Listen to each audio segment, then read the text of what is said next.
এক হাফিজে কুরআন প্রতিদিন যখন বাদশাহর প্রাসাদে বাচ্চাদের মাদ্রাসায় পড়াতে যেতেন, তখন রানী রোজ তাকে প্রাসাদের জানালা থেকে দেখতেন। তার চেহারা এতটাই সুন্দর ও নূরানী ছিল যে রানীর চোখ তার উপর থেকে সরতই না। তারপর দেখতে দেখতে রানীর মনে পাপের ইচ্ছা জন্ম নিল।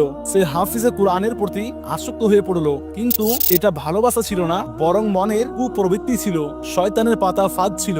একদিন রানী সুযোগ পেয়ে প্রতারণার মাধ্যমে হাফিজে কুরআনকে প্রাসাদে ডেকে নেয়। সে দাসীকে বলল যে গিয়ে হাফিজে কুরআনকে এই বলে আমার কাছে নিয়ে আসো যে রানী কুরআন পাকের কয়েকটা আয়াত শিখতে চান। হাফিজ সরল মনের মানুষ ছিলেন। তিনি মনে করলেন যে সত্যি বুঝি রানীর মনে সঠিক পথে আসার আগ্রহ জেগে উঠেছে। তাই তিনি কোনো দ্বিধা ছাড়াই প্রাসাদে চলে গেলেন। যখন তিনি ভিতরে প্রবেশ করলেন, রানী দরজা বন্ধ করে দিল। ঘরে নীরবতা ছিল, তারা দুজন একা ছিল।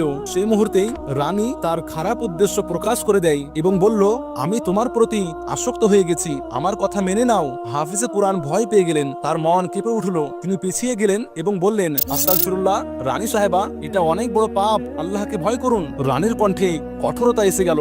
সে বলল, যদি তুমি আমার কথা না মানো তাহলে আমি চিৎকার করব এবং তোমার বিরুদ্ধে অভিযোগ করব যে তুমি আমার উপর জুলুম করেছো। কে আমার কথা বিশ্বাস করবে না? আমি রানী আর তুমি একজন সাধারণ হাফিজ। হয় আমার কথা মেনে নাও, নয়তো মৃত্যুর জন্য প্রস্তুত হয়ে যাও। হাফিজে কুরআনের কপালে ঘাম এসে গেল।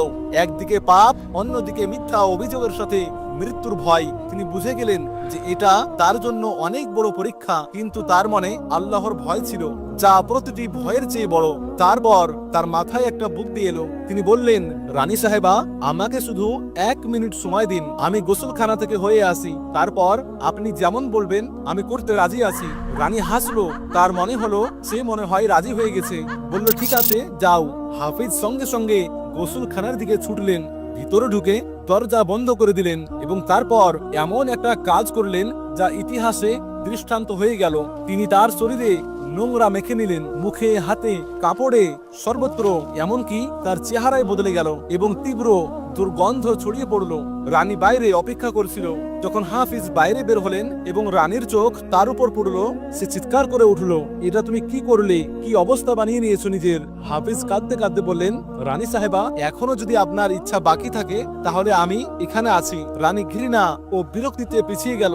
তার সব ইচ্ছা মুহূর্তের মধ্যে শেষ হয়ে গিয়েছিল। সে চিৎকার করলো, বের হয়ে যাও এখান থেকে, এখনই বের হয়ে যাও। হাফিজ কুরআন যেতে যেতে বললেন, রানী সাহেবা, শরীর তো ধোয়া যায়, কিন্তু পাপে কলুষিত আত্মাকে কে পবিত্র করবে? এই বলে তিনি সেখান থেকে চলে গেলেন। রানী সেখানেই দাঁড়িয়ে রইল। তার উপলব্ধি হলো যে যেই মানুষের ঈমান এতটা মজবুত, সে আল্লাহর দরবারে কত উঁচু মর্যাদা রাখে। সে হাফিজে কুরআন তার শরীরকে নোংরা করে নিজের আত্মাকে বাঁচিয়ে নিলেন। বলা হয় সেই দিনের পর থেকে সেই হাফিজে কুরআনের শরীর থেকে এমন একটা সুগন্ধ আসতো, তা সুখে অভিভূত হয়ে যেত। ঘটনাটি আপনাদেরকে কেমন লেগেছে অবশ্যই কমেন্টে জানাবেন।